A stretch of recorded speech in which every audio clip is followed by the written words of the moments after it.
Hello everyone, welcome back to Saksham family. आज का video सक्षम प्रैक्टिस सेट 854 को इस वीडियो में डिस्कस करेंगे। तो स्टार्ट करेंगे कंप्यूटर के क्वेश्चंस के साथ। तो पहला क्वेश्चन आप लोगों के पास ये था कि भाई MS DOS का सर्वप्रथम विमोचन किस वर्ष किया गया। यानी जो MS DOS था या माइक्रोसॉफ्ट डिस्क ऑपरेटिंग सिस्टम जिसे कहा जाता है, क्या बोला जाता है, माइक्रोसॉफ्ट डिस्क ऑपरेटिंग सिस्टम। ये आपके पास क्या एक ऑपरेटिंग सिस्टम ही तो है, तो इसको कब बनाया गया था। देखिए ये क्वेश्चन आता है, ऐसा नहीं है कि क्वेश्चन नहीं आता है। यहाँ पे सबसे पहले आपको एक चीज़ तो याद ये रखना है। देखो दो क्वेश्चन इससे पूछे जाते हैं। एक तो क्वेश्चन ये पूछा जाता है जो क्वेश्चन आपके पास है ही। दूसरा क्वेश्चन इससे ये पूछा जाता है कि यार ये MS DOS लिखा किसने था, ठीक है ना। तो ये तो पता होना चाहिए। तो इसको याद रखना, आपके पास टिम पैटरसन, ये वो व्यक्ति थे जिन्होंने जो है MS DOS को लिखा था।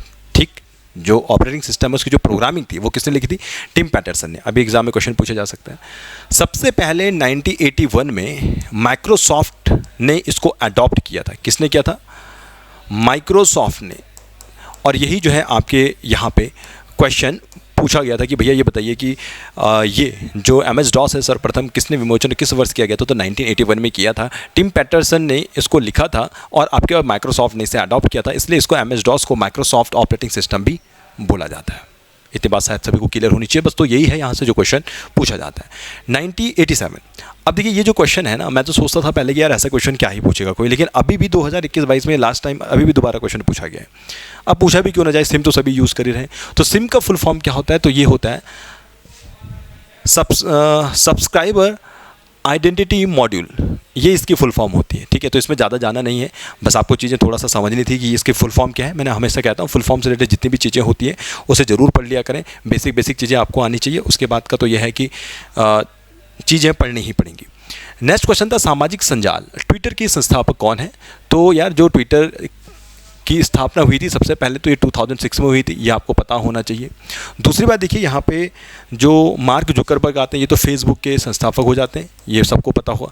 जो यहाँ पे टिम कुक हैं ये आपके पास एप्पल के CEO थे, एप्पल के CEO। और यहाँ पे इवॉन विलियम्स यहाँ पे आपके पास आ जाते हैं, ये ट्विटर के संस्थापक। और साथ साथ में एक डोरसी भी नाम से आते हैं। कभी कभार एग्जाम में क्या पूछा जाता है यार कि ये बताइए सह संस्थापक कौन थे ट्विटर के, तो आपको यहाँ पे डोरसी को भी याद रखना है। इससे भी अक्सर एग्जाम में कभी क्वेश्चन पूछ लिया जाए, अगर ये ना पूछा जाए या संयुक्त रूप से पूछ लिया जाए तो दोनों के दोनों आपके आंसर हो जाएंगे।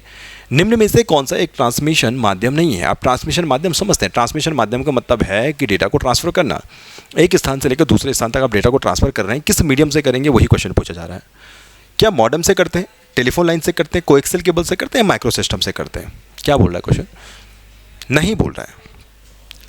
एक ट्रांसमिशन माध्यम नहीं है। अब देखो यहाँ होता क्या है ना, ये जो मॉडेम है, मॉडेम को आपको पता होगा इसकी जो फुल फॉर्म होती है मॉड्यूलेटर एंड डिमॉड्यूलेटर, ये इसकी फुल फॉर्म होती है।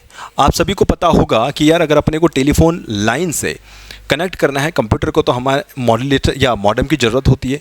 इस मॉडेम का काम क्या होता है, हमारा एनालॉग सिग्नल से डिजिटल सिग्नल में कन्वर्जन करने का काम होता है। और अगेन इसी डिजिटल सिग्नल को वो एनालॉग में कन्वर्ट करेगा, या आप इसको ऐसे समझिए कि डिजिटल सिग्नल होता है, इस डिजिटल सिग्नल को एनालॉग में कन्वर्ट करेगा, अगेन डिजिटल सिग्नल में कन्वर्ट करेगा, सो दैट कि जो मेरे पास एक कंप्यूटर है उस चीज़ को समझ सके। तो आपके पास एक तो ये चीज़ रहती है। ठीक, तो यहाँ पे मॉडेम का तो काम ये है। उसके बाद टेलीफोन लाइन भी क्या है, आपके पास एक संचार का मीडियम ही है, ट्रांसमिशन माध्यम ही है, इसमें भी समस्या नहीं होनी चाहिए। इसी टाइप से आपके पास डिफरेंट काइंड ऑफ केबल्स होती हैं, उनके साइज़ और जो उनका स्ट्रक्चर होता है उस बेसिस पे केबल्स अलग अलग होती है, वो भी डेटा ट्रांसफ़र के लिए ही आपके काम आती है। लेकिन यहाँ पे अगर आप माइक्रोवेव सिस्टम देखेंगे, इस माइक्रोवेव सिस्टम में क्या है, क्या माइक्रोवेव सिस्टम में कोई वायर होती है, नहीं होती है। ये जो माइक्रोवेव सिस्टम है ये आपके पास क्या है, एक वायरलेस मीडियम है, ये वायरलेस होता है। जैसे आपने रेडियो वेव के बारे में सुना होगा, इसी टाइप से आपके पास माइक्रोवेव्स वेव्स भी होती हैं। तो आपके पास क्या होती है, वायरलेस होती हैं। तो ट्रांसमिशन मीडियम कौन नहीं है इसमें, ये माइक्रोवेव्स जो वायरलेस लाइंस होती हैं ये आपके पास ट्रांसमिशन मीडियम नहीं होता है। बाकी इसके अलावा मॉडेम, टेलीफोन, कोएक्सियल, ये सारे के सारे आपके पास ट्रांसमिशन मीडियम हो जाते हैं। चलिए आगे बढ़ेंगे। चलिए अब क्वेश्चन नंबर 90 की तरफ बढ़ेंगे। और इस क्वेश्चन नंबर 90 में क्या है, आप इस चीज़ को देखिएगा। विश्व का सबसे पुराना वेब ब्राउज़र बताया जा रहा है। वेब ब्राउज़र क्या होता है, सबसे पहले तो आपको ये पता होना चाहिए। वेब ब्राउज़र वो होते हैं भाई जिससे हम इंटरनेट चला पाते हैं, जिसकी सहायता से इंटरनेट को एक्सेस कर पाते हैं। यानी बिना वेब ब्राउज़र का इंटरनेट नहीं चलाया जा सकता। इसके बाद सबसे पुराने की जब भी बात करेगा तो हम इसके बारे में बात करते हैं WWW। ठीक, टिम बर्नर्स-ली, इन्होंने इसे बनाया था, टिम बर्नर्स-ली ने, इसे ध्यान रखिएगा 1990 में। तो ये सबसे पुराना आ जाता है। अक्सर एग्जाम में क्या होता है कि आपको ये वाला जो ऑप्शन है ना ये नहीं मिलेगा। तो इसके बाद किसका नंबर आता है? इसके बाद आता है भाई मोज़ेक का नंबर। इसको थोड़ा ध्यान रखिएगा। मोज़ेक 1993 पहला ग्राफिकल वेब ब्राउज़र था। ग्राफिकल वेब ब्राउज़र समझते हैं, जिसमें चित्र आते हैं। जैसे अगर आपने आज गूगल देखा होगा तो गूगल में गूगल का फोटो आता है ना, तो उसको ग्राफिकल बोला जाता है। इसके साथ में आपका नेटस्केप हो गया। ये सारे नाम हैं जो अक्सर एग्ज़ाम में पूछे जाते हैं। अब आपसे पूछ लेगा भैया बताइए इसमें कौन सा वेब ब्राउज़र नहीं है, तो आपके पास जो है वेब ब्राउज़र नेटस्केप एक वेब ब्राउज़र है, आपके पास मोज़ेक एक वेब ब्राउज़र है। तो देखो एग्ज़ाम में अगर ये ना आए तो फिर आपके पास आता है मोज़ेक। और मोज़ेक क्या है? पहला ग्राफिकल वेब ब्राउज़र है। उसके बाद एक LYNX लिनक्स करके है, 1994 में आया था और ये first text only web browser था। अब क्वेश्चन आएगा first text only web browser कौन था, तो आप इसको मारेंगे। उसके बाद NCS है मोज़ेक, ये पहली बार बनाया गया था यूनिक्स के लिए। आप सभी जरूर जानते होंगे यूनिक्स आपके पास एक ऑपरेटिंग सिस्टम है। तो 1995 में पहला जो वेब ब्राउज़र था वो ये था, आपके पास आया था यूनिक्स के लिए। इसके अलावा मोजिला फायरफॉक्स पता होगा सभी को, ये 2002 का है, ये भी आपके पास वेब ब्राउज़र है। उसके बाद एक इंटरनेट एक्सप्लोरर है 1995 का।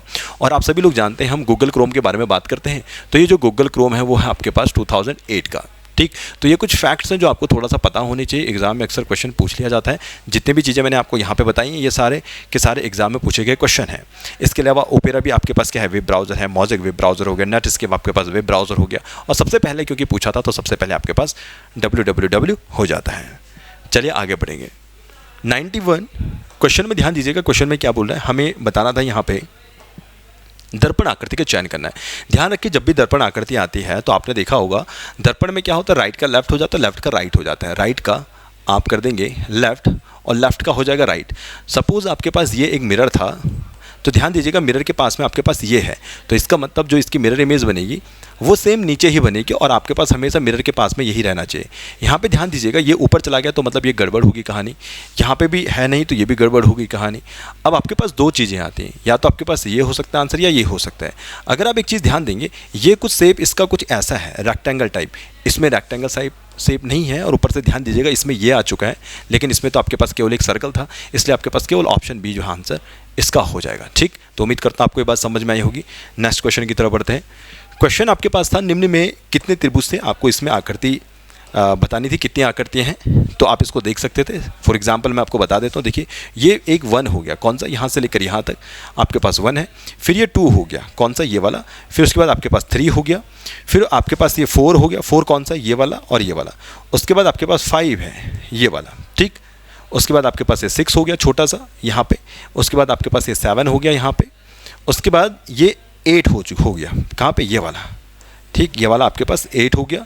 फिर ऐसे ही आपके पास ये 9 हो गया और यहाँ पे आपके पास ये 10 हो गया। फिर यहाँ पे ये वाला पॉइंट जो है आपके पास ये 11 हो गया और ये वाला आपके पास 12 हो गया। देखिए तो 12 तो सभी ने काउंट कर लिए होंगे, 12 में शायद किसी को प्रॉब्लम नहीं हुई होगी।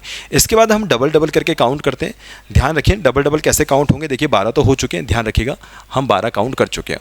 उसके बाद देखिए इन दोनों को मिला के, इस वाले को और इस वाले को मिला के, कौन सा, ये पूरा बड़ा वाला यहाँ से लेकर यहाँ तक, तो मैं इसके थोड़ी पॉइंट लिख देता हूँ। तो आपके पास 13 हो चुके हैं। इसके बाद आपके पास ये 14 हो जाएगा, कौन से, ये वाला है। ठीक है ना, तो मैं जहाँ पे भी जिस भी आपके पास ट्रायंगल में ये कुछ ऐसे मार्क कर रहा हूँ तो समझ जाओ ये मैं इन दो के बारे में बात कर रहा हूँ। तो कितने हो गए यहाँ पे, 14 हो चुके हैं। फिर उसके बाद आप क्या इन दोनों से मिला के बन सकता है, नहीं, इन दोनों को मिला के नहीं बनेगा।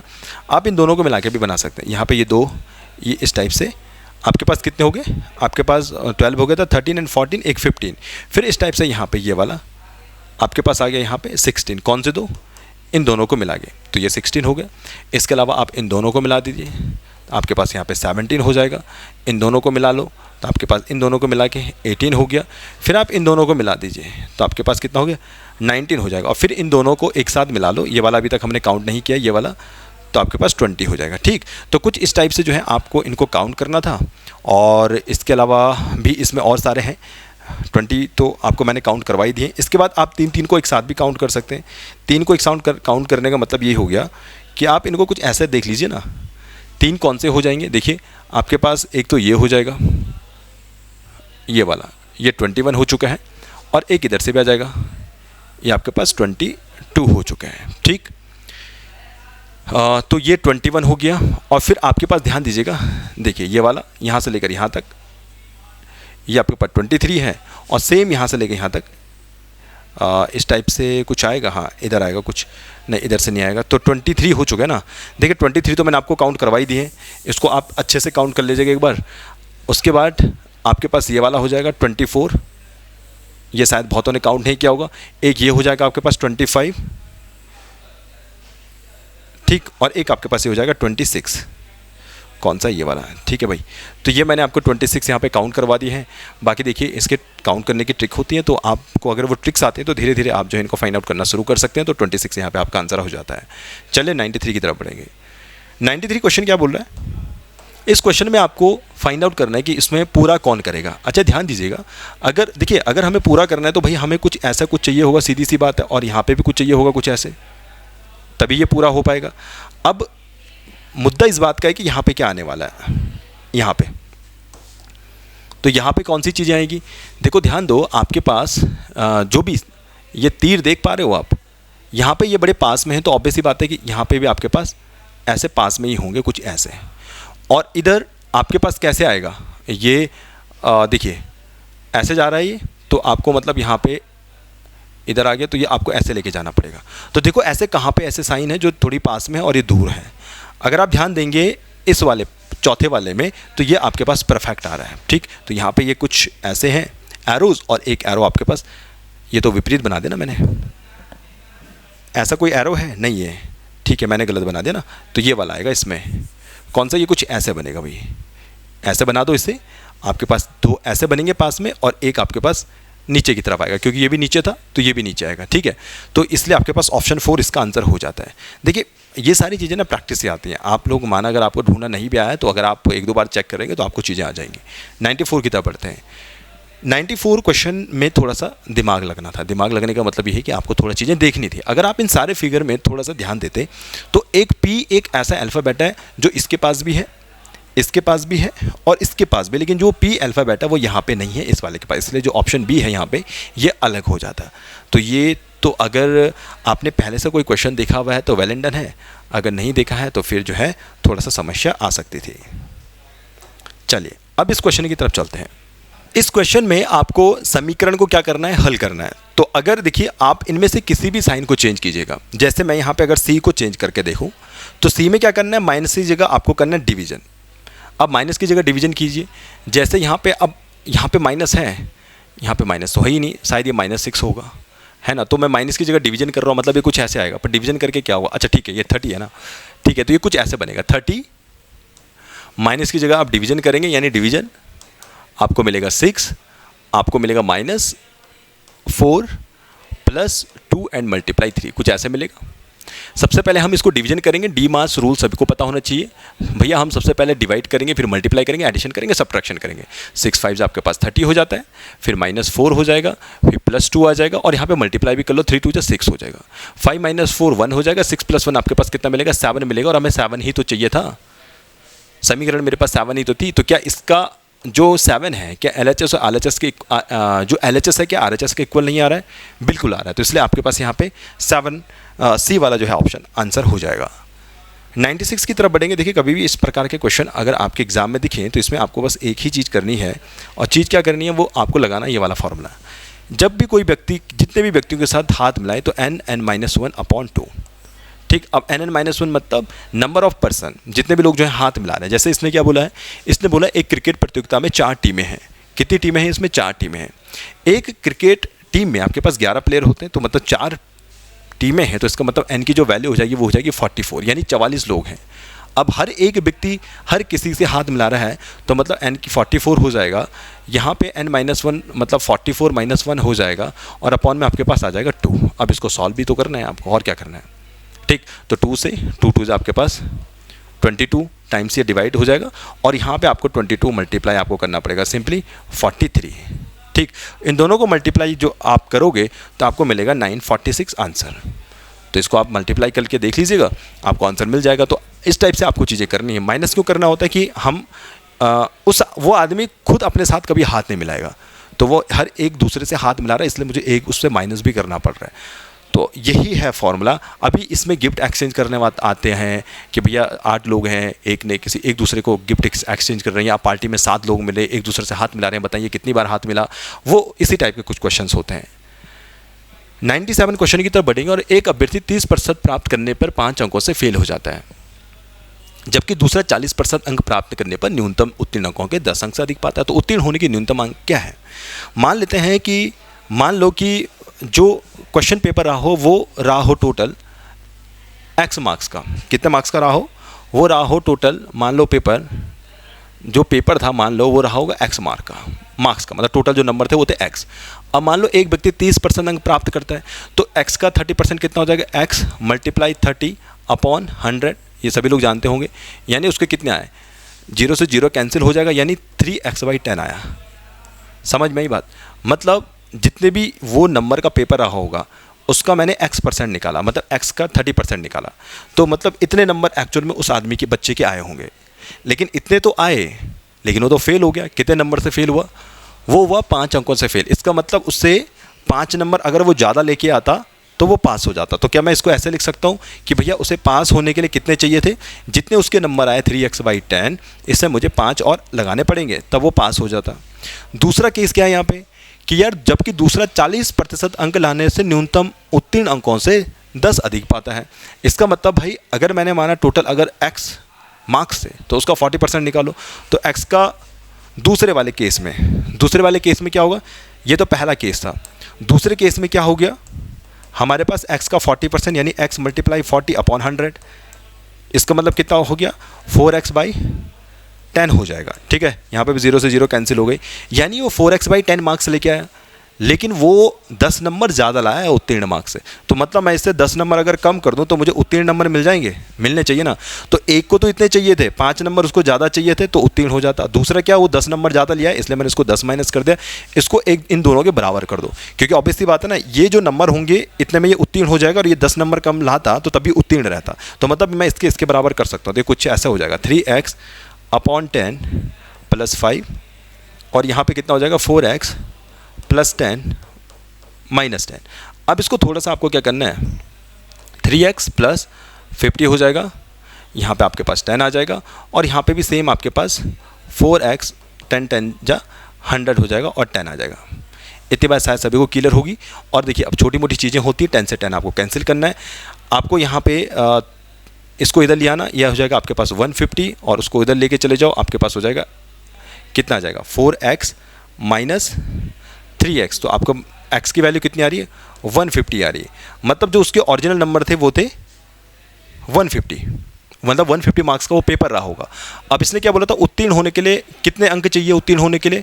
तो अब इस 150 को कहीं भी पुट कर दो। 150 को अगर आप यहाँ पे पुट करेंगे तो आपको कितना मिलेगा आंसर? देखिए इसको वैल्यू को यहाँ पुट कर दो, तभी तो पास होता हो। तो देखो ना, यहाँ पे अगर इसे पुट कर दोगे तो मैं क्या करूँगा, इसको 3 × 150/10 ऐसे, और मैं कर दूँगा यहाँ पे +5। 10 से अगर आप काटना चाहो इसे कट जाएगा। ये कितने टाइम्स कटेगा? 10 × 1 = 10 हो जाएगा, 10 × 5 = 50 हो जाएगा, और 15 + 3 45 + 5 आपका 50, मतलब 50 नंबर पे वो उत्तीर्ण हो जाता। समझ में आई बात? अब देखो मैंने इतनी लंबी चौड़ी यहाँ पे थोड़ी बहुत कैलकुलेशन करी है, तो क्यों समझाने के लिए किया। आप लोगों को थोड़ा ना इतना करना था, आप तो सिंपली भी कर सकते थे इसमें परसेंटेज पे। 3 से यहाँ पे ये कम हो जाता, चले खैर अब ज़्यादा क्या बताना है, लेकिन मैंने समझाने के लिए आपको ये सारी प्रोसेस की है। तो आपको पता होना चाहिए कि एक्चुअल में ये चीज़ हो क्यों रही है, तब आपको चीज़ें अच्छे से समझ में आ पाएंगी। चलिए 98 क्वेश्चन की तरफ बढ़ते हैं। और रजनी का परिचय कराते हुए महेश ने कहा, उसका पिता मेरे पिता का एकमात्र पुत्र है। किसकी बात हो रही है? रजनी का परिचय कराते हुए महेश ने कहा कि उसका पिता, मतलब रजनी का पिता, ये रजनी है। बोला जो रजनी है, इस रजनी के एक पिता हैं। बोला रजनी के पिता, क्या बोला? जो रजनी के पिता हैं। महेश ने कहा उसके पिता, रजनी का परिचय कराते हुए महेश ने कहा जो उसका पिता मेरे पिता का एकमात्र पुत्र है। मेरे पिता का एकमात्र पुत्र है, लेकिन एक्चुअल में ये कौन है यहाँ पे? ये महेश ही है। ये कौन है? ये महेश है। तो महेश क्या कर रहा है? बोला जो ये रजनी है, इसके जो पिता हैं, वो बोला मेरे पिता के एकमात्र इकलौते पुत्र हैं, तो महेश वो इकलौता पुत्र ही हो गया। तो रजनी का महेश से संबंध पूछ रहा है, मतलब रजनी महेश की क्या लगेगी? पुत्री। आपका आंसर हो जाता है। आगे बढ़ेंगे 99 क्वेश्चन की तरफ। अब क्वेश्चन में क्या कह रहा है, किसी बाड़े में कुछ आदमी हैं, कुछ बकरियां थी, एक आदमी द्वारा देखे जाने पर कुल 20 सिर हैं, 60 पैर हैं। तो देखिए मैंने आपको क्या बताया है, कभी भी ऐसे क्वेश्चन आते हैं तो आपको क्या करना चाहिए, आपको कुल पैर लिख लो कि भैया टोटल पैर कितने हैं, 60 हैं, तो टोटल पैर लिख लो 60। इसको अपॉन करना है 2 से और यहाँ पे माइनस कर देना क्या, जो जितने सिर हैं यानी 20, ऐसे। तो आपको कितना मिलेगा, 30 माइनस 20, और आपके पास आंसर कितना आ जाएगा, 10 आ जाएगा। ये आसानी से हो सकता है, ठीक है। तो अब ऐसा लेकिन हर बार करो, वेल एंड डन है, लेकिन कभी कभार ऐसा डायरेक्ट क्वेश्चन नहीं पूछा जाता है। अभी तो आपको क्या पूछा था, बकरियों की संख्या पूछी थी। मान लो अगर आपको यहाँ पे आदमियों की संख्या पूछ लेता तो फिर मतलब कुछ कॉम्प्लिकेटेड कभी भी कुछ क्वेश्चंस आ जाए तो हर बार इस तरीके से नहीं होता है। कभी कभार आपको जो इक्वेशंस है उससे भी बनाना आना चाहिए। इससे पहले शायद 2 या 3 जो पेपर हुए थे उससे पहले मैंने आपको सिखाया था कि कैसे आप जो है ऐसे क्वेश्चंस को कर सकते हैं एक्स और वाई की मदद से। वो भी आसान होता है, टफ नहीं होता है, लेकिन वो समझने को थोड़ी आसान होता है।